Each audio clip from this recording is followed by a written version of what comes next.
Je ne sais pas, mais vous pouvez vous sentir très seul. Seul avec vos questions. Il est très courant de nos jours. Nous n'avons personne à qui parler. Est très difficile. Je dis souvent que la pire solitude que nous pouvons faire face dans la vie n'est pas celle du corps. Ce n'est pas la sensation d'avoir un corps solitaire. Non. La pire solitude que nous pouvons faire face dans la vie, c'est que nous n'avons personne à penser. Nous n'ayons pas qui partager ce que nous ressentons. Nous n'avons pas l'occasion de nous asseoir à côté et sans dire beaucoup de mots, sans articuler beaucoup de choses. Nous avons la possibilité de le dire. Vous ne savez pas ce que j'ai vécu aujourd'hui. Le plus beau est que l'autre veut comprendre. Vous m'avez entendu tant de fois, j'aime vraiment le sens du mot à comprendre. Comprenez et entrez l'attente de l'autre. Donc si je veux vous comprendre, j'entre votre temps. Je vois la vie pour son objectif, pour son environnement. Si vous voulez me comprendre, vous entrez dans l'attente avec moi. Vous observerez le monde de ma place. C'est très bien.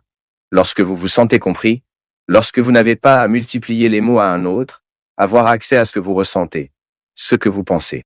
C'est donc très sain. Je suis toujours le premier responsable de mon bonheur.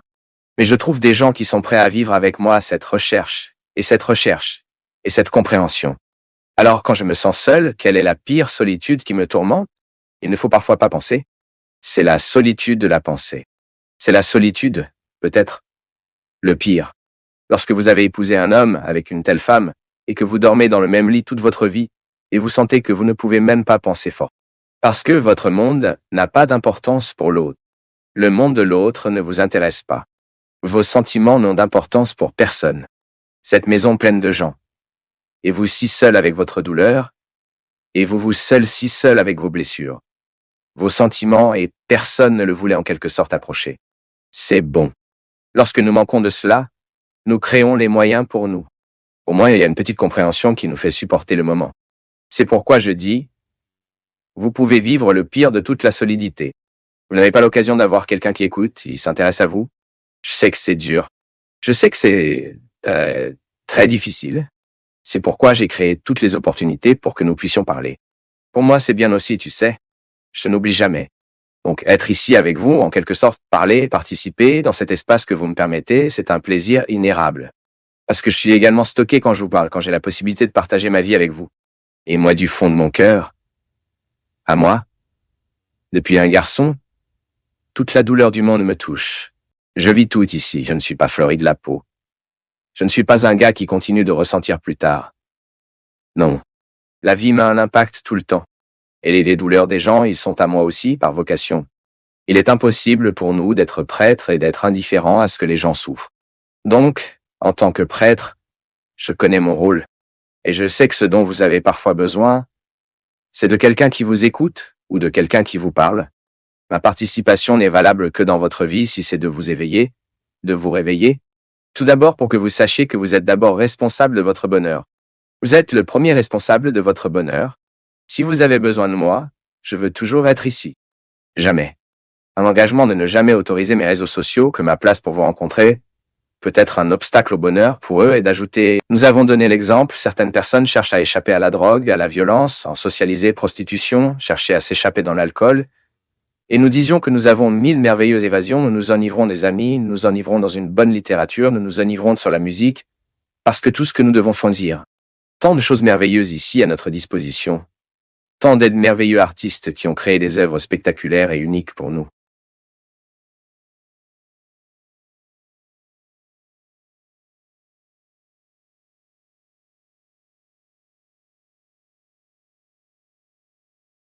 Chaque fois que nous prenons bien soin de notre corps, lorsque nous mangeons bien, que nous dormons bien, faisons une activité physique, nous correspondons à ce que Dieu nous a donné.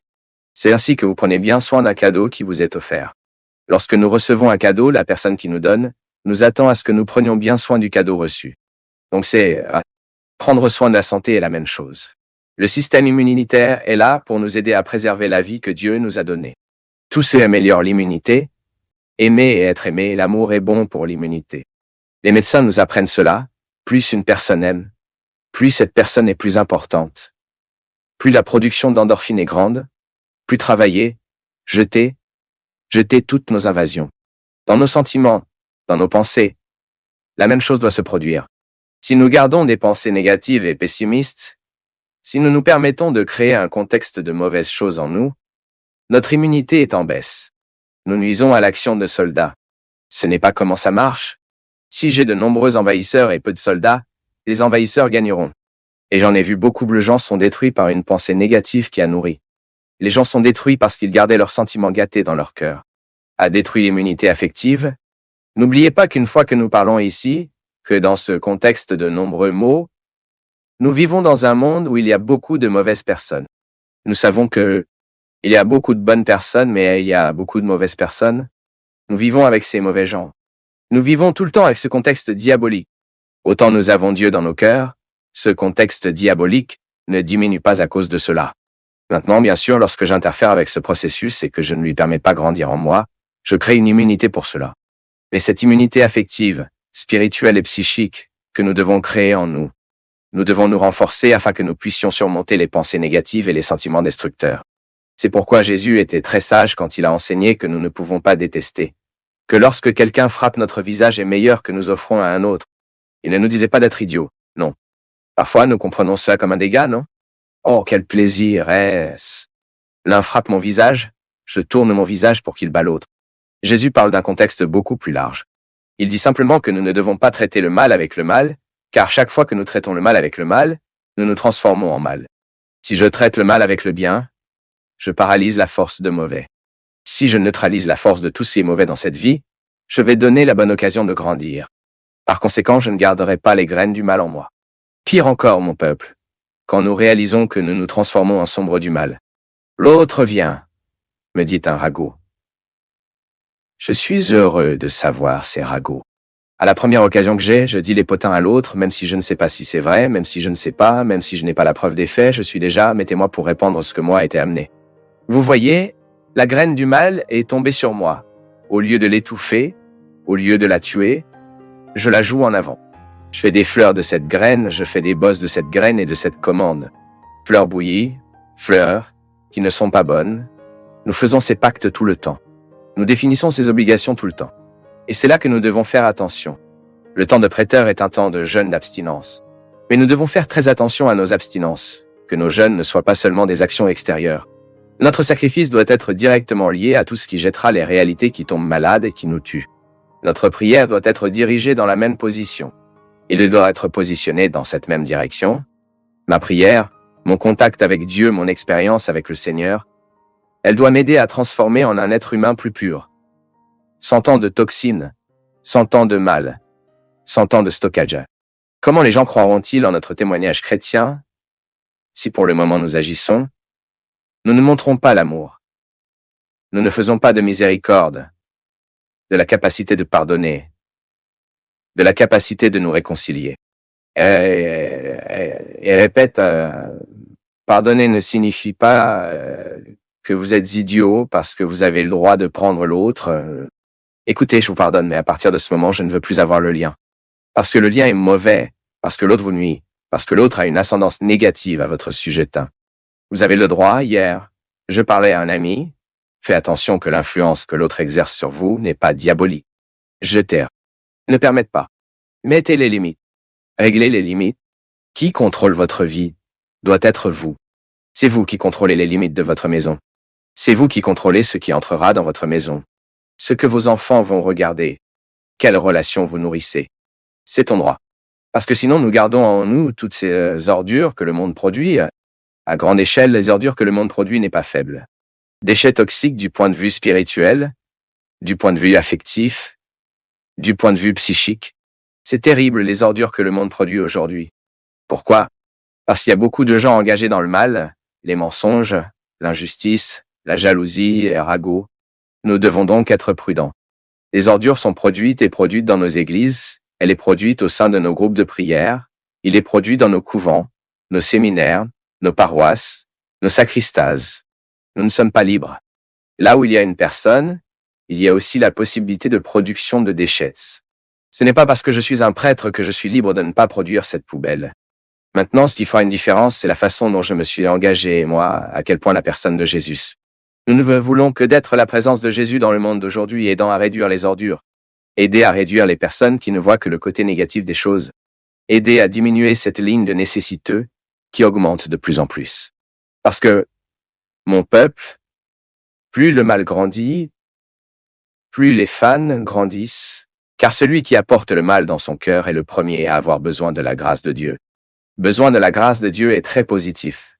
C'est très positif. Mais quand nous en avons besoin, mais il n'est pas ouvert à ce besoin, nous épaissons la ligne des nécessiteux qu'ils ne connaissent pas, qui ne sont pas en mesure de reconnaître au cœur que seul Dieu peut nous aider à réduire cette production de déchets. Et que plus nous nous engageons à travers nos jeûnes, nos sacrifices, les choses qui font vraiment une différence dans nos vies, plus nous nous engageons dans ce processus de changement, plus le risque de Dieu devra se produire en stock. Je vous invite à vivre ce défi de réduire cette production de déchets que vous faites, que je fais. Cela commence à penser là, non? Quelles étaient les ordures aujourd'hui que j'ai produites? Quelle était la toxine que j'ai produite aujourd'hui? Était-ce ma jalousie? Était-ce la calomnie? Est-ce que je regarde jaloux de l'autre? Suis-je en mesure de gérer la joie que l'autre ressent? Suis-je archivage quelque chose contre quelqu'un? Suis-je un menteur? Est-ce que je mens aux gens que j'aime? Suis-je infidèle? Tout cela est des ordures que nous produisons. L'infidélité est une chose terrible. Car le mari infidèle, il produit des ordures qu'il lance dans sa propre maison. Il jette le cœur de ses enfants. Il jette le cœur de sa femme. Il jette le cœur des amis qu'il aime vraiment. L'infidélité conjugale si courante aujourd'hui est des ordures qui enivrent nos familles. Nous assassinons nos enfants parce que nous jetons ces ordures dans l'eau que nos enfants boivent. Avons-nous parlé de l'importance d'avoir de l'eau pure? L'attitude du père et de la mère lance souvent une toxine qui tue sur l'eau de la famille. Ça se gâche. C'est comme l'alcool. C'est une toxine qui tue le corps qui boit et tue le cœur de ceux qui vivent avec ceux qui boivent. Les enfants détruits, les familles détruites à cause de la force de l'alcool. Père et mère sans compromis avec le bonheur de la famille. Car l'alcool est devenu une dépendance. Les enfants qui n'aident pas du tout le bonheur de la famille. Car ils sont fermés dans leur monde de drogue, leur monde de dépendance, les toxines, les mauvaises choses, le malheur, qui génèrent à l'intérieur de notre maison, qui génèrent en nous les obstacles pour que nous puissions être mieux. Vous connaissez mon peuple, parfois nous négligeons négligemment notre bonheur. Parfois nous négligeons négligemment le bonheur que nous pouvons vivre. Parfois nous négligeons l'opportunité d'être heureux. Chaque jour nous avons cette opportunité, non? La vie n'est pas merveilleuse. La vie n'est pas spectaculaire. Beaucoup de gens le disent. Ma vie n'a rien de bien. Ma vie n'est pas agréable. Mon peuple, nous avons tous des difficultés. Parfois, nous regardons cette réalité qui a l'air parfaite, non? Cette famille n'a aucun problème. Ce couple n'a aucun problème. Il vivra à l'intérieur de cette maison. Nous devons découvrir l'occasion d'être satisfaits de ce que nous sommes. Je le dis souvent, non? L'envie est celui qui regarde toujours le jardin de la maison de l'autre, le voisin, et regrette de ne pas avoir de jardin comme ça. Elle s'est tout le temps jetant des yeux d'envie sur le jardin qui n'est pas le sien. Mais au lieu de creuser, de déplacer votre terre, de fertiliser votre terre et de planter vos fleurs, cela amère toute votre vie que vous n'avez pas. Parfois nous faisons cela, nous négligeons l'opportunité que nous avons. Vous pouvez être heureux aujourd'hui. Vous pouvez être une personne heureuse aujourd'hui même avec toutes les difficultés que vous avez, mais vous devrez être créative. Découvrez au milieu de tout ce que vous pouvez faire. Et parfois, mon peuple, la première étape de ce bonheur pour être possible est de jeter, de purifier, de filtrer notre eau, tous les déchets que nous gardons et produisons. Il juge un peu de jalousie, il juge un peu de cette envie, et chaque jour vous sentez que vous marchez vers cette purification, que vous serez plus léger, que vous serez mieux. Comme, il n'y a pas de formule magique, voyez-vous. Mais je peux vous assurer que vous pouvez vivre cette expérience de purification en supprimant ce qui est mauvais et en occupant votre tête et votre cœur avec de bonnes choses. Lorsque vous commencez à arrêter de faire attention à vos souffrances, à votre gémissement, et à commencer à être un peu plus conscient de ce que vous pouvez faire, aux personnes que vous pouvez aider, aux situations qui dépendent de vous. Et arrêtez de prêter tellement d'attention aux défauts, ou ce qui ne fonctionne pas, commencez à être un peu plus optimiste, commencez à avoir un peu plus de tranquillité dans le cœur, un peu plus de patience avec la vie, un peu plus de patience avec les gens de votre côté, car c'est ce qui fera une différence à la fin de tout. C'est ce que nous savions comment gérer les problèmes que nous avons eus. Nous avons trop parlé. Nous avons fini par passer le premier bloc à parler. Mais pas de problème. Cette conversation est importante. Je suis sûr que beaucoup d'entre nous vivent des situations, des difficultés qui se heurtent à ce discours ici. Beaucoup d'entre nous ont besoin.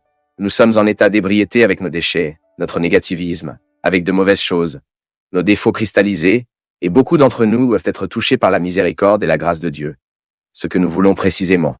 Parfois, la première étape que nous faisons vers la grâce, la restauration que Dieu peut faire dans nos vies, est précisément notre réflexion. Quand nous arrivons à la conclusion, c'est vrai, je suis comme ça, j'ai besoin de changer. Et lorsque nous reconnaissons que nous avons fait une erreur, nous avons déjà commencé à bien faire les choses.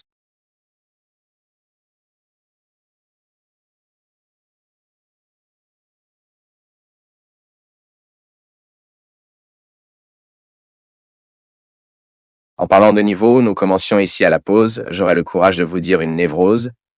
J'ai besoin d'un psychiatre pour faire un traitement dont j'ai aussi un problème de vie, ce téléphone que nous ne partez pas, non? Je suis tombé dans le non-sens pour télécharger un petit jeu sur mon téléphone portable. Il y a environ 7 mois, appelé Mini-Farm. Et je me connectais tellement dans cette entreprise qu'il semble passionnant comme je m'observe beaucoup. Le jour où j'ai réalisé que je mettais mon téléphone portable au réveil 4 heures du matin pour nourrir les moutons, j'ai réalisé que quelque chose n'était pas très bien avec mon système mental. Et puis je le disais à Christian ici et il disait que lorsque nous sommes très excités par ce jeu, nous faisons en quelque sorte ce jeu pour nous, ce qui devrait être la vraie vie. N'est-ce pas ce dont nous avons parlé ici? Mais dans le jeu, les choses sont plus simples, non? Les réalisations sont très rapides. Et ils font exactement cela. Cela ne peut pas être un temps traitant, mais nous sommes découragés. Et là, Mini-Fazandia, c'est le divertissement, bien sûr. Mais cela devrait l'être. Un divertissement qui n'impliquait pas ma journée, non? Lorsque vous réalisez que vous êtes inquiet, parce que vous avez des moutons affamés, et que vous devez produire cette laine, parce que vous y a une livraison pour faire quelque chose, n'est pas là dans nos choix. Je continue donc à penser que parfois cette vie virtuelle et ces nombreuses options que nous avons aujourd'hui de vous amuser, ils sont nocifs pour nous, parce qu'ils nous retirent de la possibilité de vivre ce repos que j'ai dit. Si nous définissons une règle après 10 heures du matin, nous ne regardons plus sur votre téléphone portable. Ah, mais si quelqu'un meurt, vous le saurez, il n'y aura aucun moyen. Au fait, je pense que les gens devaient mourir pendant les heures d'ouverture, non? La personne mourant 4 heures du matin est très mauvaise, car nous n'avons rien à faire à ce moment-là. Cela devrait avoir une règle. Seulement s'il meurt pendant les heures d'ouverture pour donner le temps de prendre les initiatives, non? Tout le monde est d'accord ici. Oh, les antécédents qui ne seront pas disparus. La personne ne sera décédée que pendant les heures d'ouverture. Blague mise à part. Nous devons avoir cette discipline à notre époque. Car sinon nous faisons des choix qui affaiblissaient trop notre santé. Même aujourd'hui, j'ai parlé à un de mes amis. Je m'inquiète que parfois j'ai l'habitude de regarder le téléphone toutes les 5 minutes. Ah, WhatsApp est arrivé, d'accord. C'est vraiment. Il n'y a aucun moyen. Si vous avez beaucoup d'amis, si vous avez beaucoup de contacts là-bas, il est naturel que les gens vous parlent toute la journée. Mais vous n'avez pas l'obligation de répondre à tout le temps. Répondez plus tard, ou prenez 1 heure de la journée afin que nous puissions le faire. Afin de ne pas laisser le temps au gymnase. Je me souviens qu'à Lisbonne n'était pas à Fatima. Nous sommes allés faire une activité physique là-bas. Pris 1 heure de mon temps là-bas pendant le pèlerinage. Et une recommandation qui existait bien à l'entrée du gymnase était ceci, non? Éteignez votre téléphone.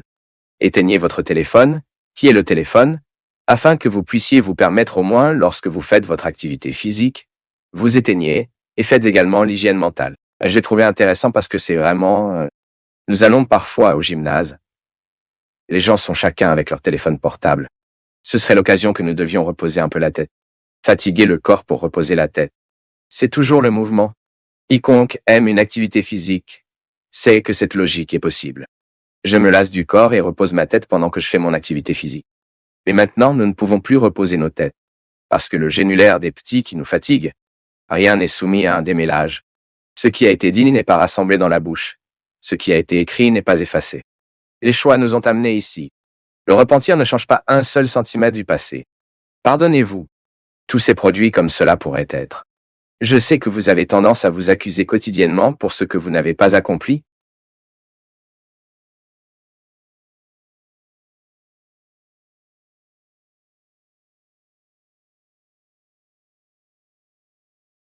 Pour nous du Path of Faith, c'est toujours une joie d'être avec vous en ce moment. Partagez vos perceptions sur le sujet d'aujourd'hui dans les commentaires, montrez votre soutien en aimant la vidéo et aidez à la partager en l'envoyant à vos amis. Abonnez-vous à la chaîne pour rester connecté avec nous et recevoir nos nouvelles vidéos.